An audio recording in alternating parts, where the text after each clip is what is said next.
제54차 민주평화당 의원 질의를 시작하도록 하겠습니다. 네, 제54차 의원총회를 개의하겠습니다. 네, 다음은 국민의례 순서입니다. 모두 자리에서 일어나 태극기를 향해 주시기 바랍니다. 국기에 대하여 경례 바로 이하 의례는 생략하겠습니다. 모두 자리에 앉아주시기 바랍니다. 장경환 원내대표님 모두 발언이 있으시겠습니다. 네, 오늘이 정치개혁과 사법개혁을 위한 역사의 획을 긋는 날입니다. 여야 사당이 의총을 열어서 원내대표들이 합의한 패스트트랙 3법을 추진했고, 오늘 정개특위와 사개특위에서 신속 처리할 건 지정안을 처리할 예정입니다.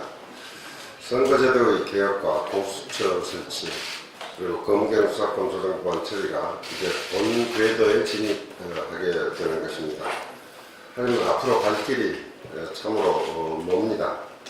패스트트랙 지정은 법안 처리를 위한 논의의 출발이기 때문에 합의안을 바탕으로 조율해서 여야 5당이 합의에 의해 처리되기를 간절히 바랍니다. 정치가 바뀌어야 국민의 삶이 바뀝니다. 정치의 핵심은 국민의 뜻을 받드는 길이고, 선거제 개혁이 바로 그 완성입니다. 이번 패스트트랙 지정은 개혁과 반개혁을 가를 중대한 분수령이 될 것입니다. 국민들은 이번 패스트트랙 지정 논의를 지켜보면서 어느 세력이 개혁적인지, 국민의 삶을 더 낫게 만들어 나갈 것인지 평가해 주실 것이라 믿습니다. 우리 민주평화당은 그 어떤 정당보다도 먼저 선거제 개혁을 주장했고, 또 민심 그대로의 선거제 도입을 위해 앞장서 왔습니다. 앞으로 국민 뜻을 받드는 선거제도가 온전히 완성될 때까지 최선을 다할 것을 약속드립니다. 자유한국당이 국회를 아수라장으로 만들고 있습니다. 개혁의 반대를 넘어서 다른 당 의원의 사보임 문제를 가지고 국회의장의 의장실 무단 난입하여 의장을 겁박을 하고 사실상 강경을 하는 것은 잘못해도 한참 잘못된 일입니다. 국회의장의 권한인 사보임은 필요하다면 국회법과 관리에 따라 절차대로 처리하면 됩니다. 자유한국당의 어제 의장실 점거 행위는 반개혁을 위한 오기만 두드러졌을 뿐, 정치를 개혁하고 민생을 챙기겠다는 개혁과는 너무 거리가 멀어서 개탄스러웠다 됩니다. 정치개혁과 사법개혁이 정말 중요하긴 합니다. 그러나 하루하루 살아가기가 팍팍한 국민들을 위한 민생을 해결하는데 국회가 해야 할 역할을 다하기위해서는 결코 안 될 것입니다. 최저임금을 감당할 수 없는 중소상공인 자영업자를 위한 최저임금 제도의 보완, 그리고 주 52시간 근로제로 범법자 신세가 된 특수업종 등의 숨통을 틔워줄 탄력근로제 보완 등이 시급하다 못해 숨이 넘어갈 지경입니다. 국회법 규정에, 국회법은 엄정하게 지금 규정되어 있는 이 패스트트랙 문제를 가지고 국회가 멈춰서서는 안 되고, 하루속히 민생 문제 해결을 위해 여야 5당이 머리를 맞대고 상의를 해야 할 시점입니다. 한국당은 정치는 국민을 바라보고 해야 한다는 단순한 명제를 명심하고 하루속히 국회를 정상화해야 할 것입니다. 네, 오늘 바로 비대위원님 계십니까? 어떠십니까?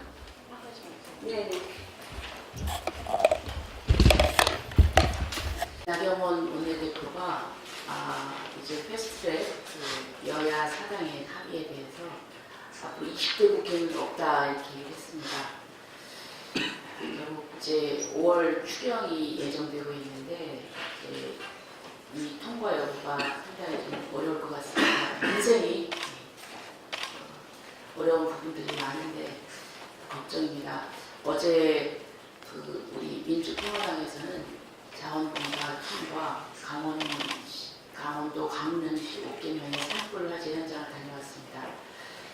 그런데 실제로 지금 집이 완소되어서 그 경로당이나 뭐 다른 임시 아파트에 거주하고 있는데 이제 집을 건설해야 되는데 그 지원한 액수가 부족해서 이제 다른 금융 지원이 필요한데 이것을 빙자해서 저리 대출한다는 사기도 걱정받고요. 그래서 여러 가지 지금 이 화재로 인한 이재민들의 고충이 큽니다. 또 그리고 이 산불의 여파로 소나무가 이제 올해까지는 버텨주겠지만 조금만 불이 나면 소나무가 더 죽습니다. 그래서 그 뿌리가 이제 꺾게 되면은 내년에는 이제 장마 때 산사태가 오지 않을까 걱정을 하고 있었습니다. 이렇게 민생 현장에서는 정말 어려운 일들이 벌어지고 있는데 국회가 이런 부분에 있어서 극단적인 대치 모습을 보여서 국민들에게 선거를 따릅니다. 이상입니다. 다음은 우리 박주연 수석대표님 한개 말씀 있으시겠습니다.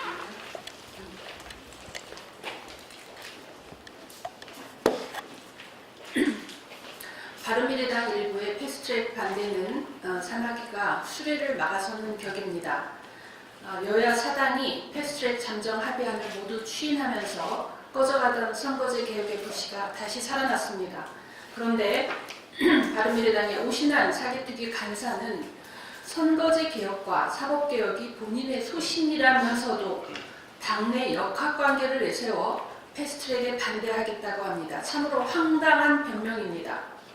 자유한국당이 5당간 선거제 개혁 합의를 내팽개침으로써 패스트트랙 추진이 국민적 동의를 얻었고 또 선거제 개혁안과 사법개혁안이 미흡한 것은 절차 추진 중에 보완해 나가면 되는 것임을 누구보다 잘 알 터인데 이렇게 몽리를 부리는 것은 결국 보수 통합으로 가기 위한 수순으로 보입니다. 바른미래당은 여야 4당 간 합의를 존중하여 마땅한 조치를 취해야 합니다.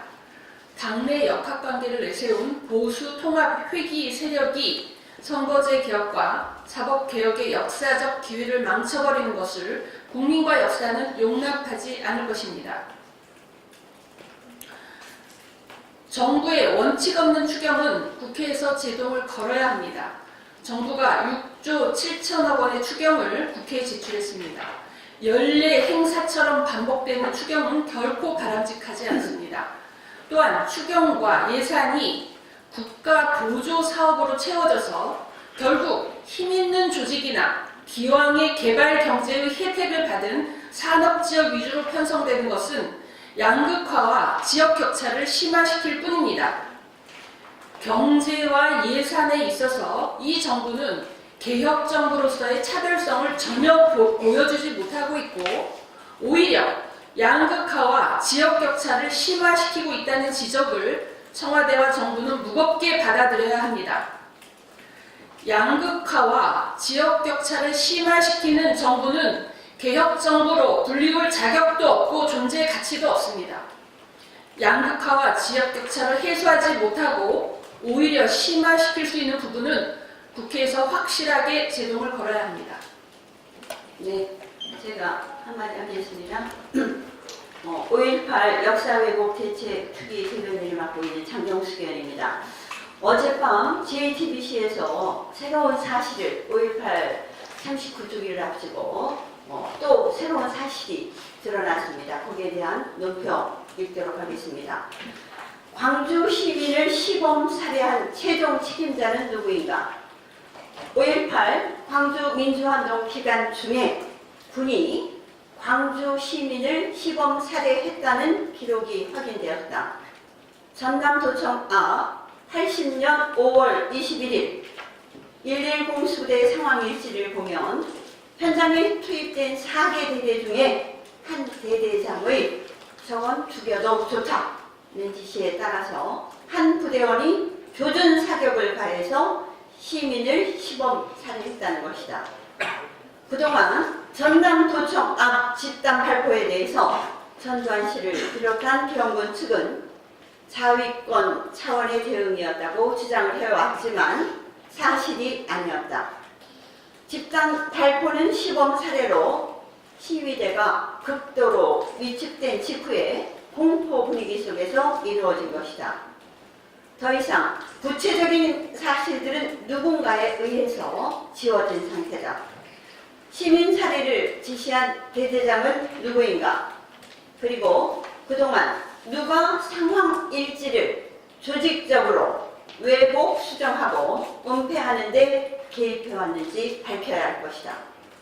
물론 더 중요한 것은 현장에 투입된 군인들이 시민을 적으로 인식하도록 만든 기획 책임자들을 밝히는 일이다. 저건 죽여도 좋다고 말한 현장 지휘관, 그리고 명령에 따라 총을 쏠 수밖에 없었던 병사들 뒤에 숨어있는 비겁한 그들을 반드시 역사의 법정에 다시 세우기 위해 정부와 국회는 지체 없이 할 일을 해야 할 것이다. 이상입니다. 네, 오늘 지금 광주시하고 정책 협의회를 하고 있어서 지금 거기가 안 끝나서 참여한 의원들도 있고 그렇습니다만 이상으로 공개 발언 마치고 비공개 전환하겠습니다.